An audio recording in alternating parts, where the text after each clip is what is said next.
Drag the red and blue dots along the x-axis and y-axis to graph 5x plus 7y equals 35.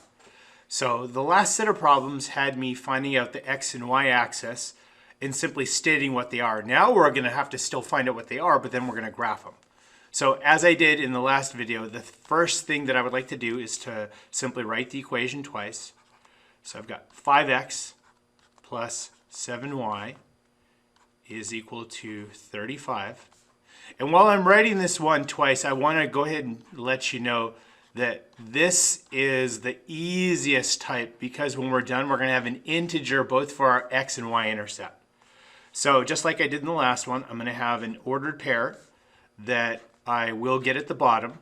To find out what my x-intercept is, I'll have to substitute a 0 for y. So I'm going to put a 0 in for y to solve for x.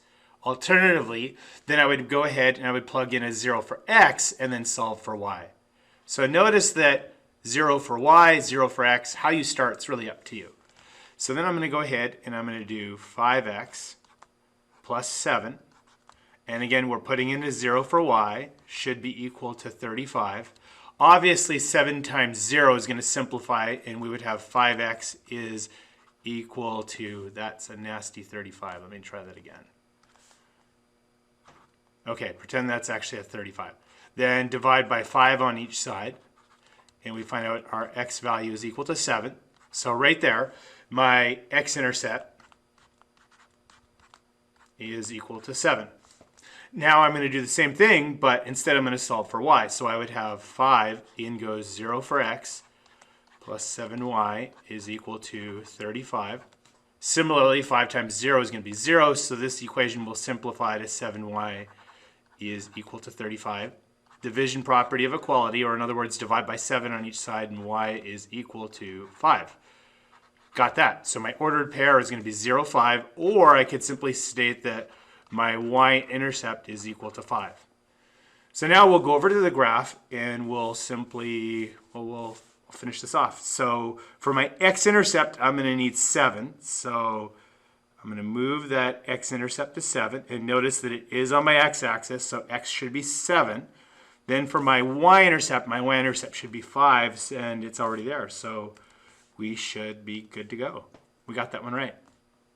Okay, now let me go ahead and switch over where one of them, only one's an integer. So it'll be a little bit harder, but don't sweat it.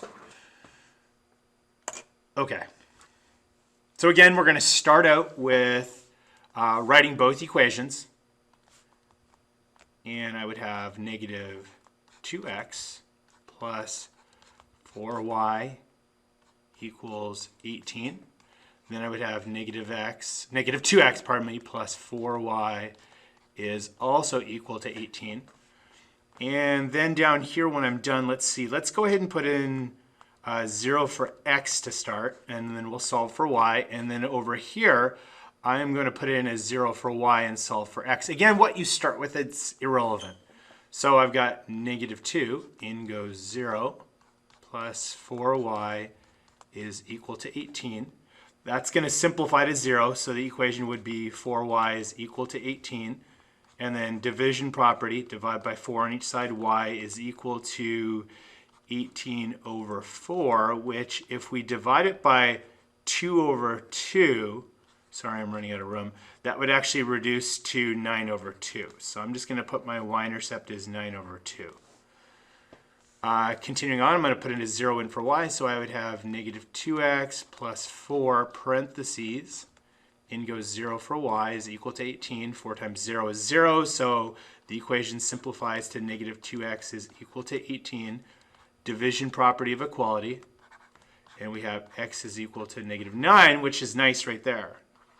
So I'm going to go over here and I'm going to state that my x-intercept is equal to negative 9. And over here, my y-intercept is equal to 9 halves. In the last set of problems, they wanted us to write it as an improper fraction, but because I'm graphing this, to me it makes a little bit more sense to write this as a mixed number. In other words, 2 divides into 9 4 whole times. And then if I go 2 times 4, that would be 8. If I subtract 8 from 9, I'm left with 1. So my y-intercept, although 9 over 2 is correct, I'm going to think of it in terms of 4 and 1/2. So let's see how delta math is going to take this. So my y-intercept is 4.5, so it looks like hopefully they've got some forgiveness for non-exact numbers, but that looks like 4.5 for me, maybe a little bit lower. My x-intercept over here is -9, so I'm going to move this over here to -9, and I think we should be good right there. And let's see what happens. There you have it.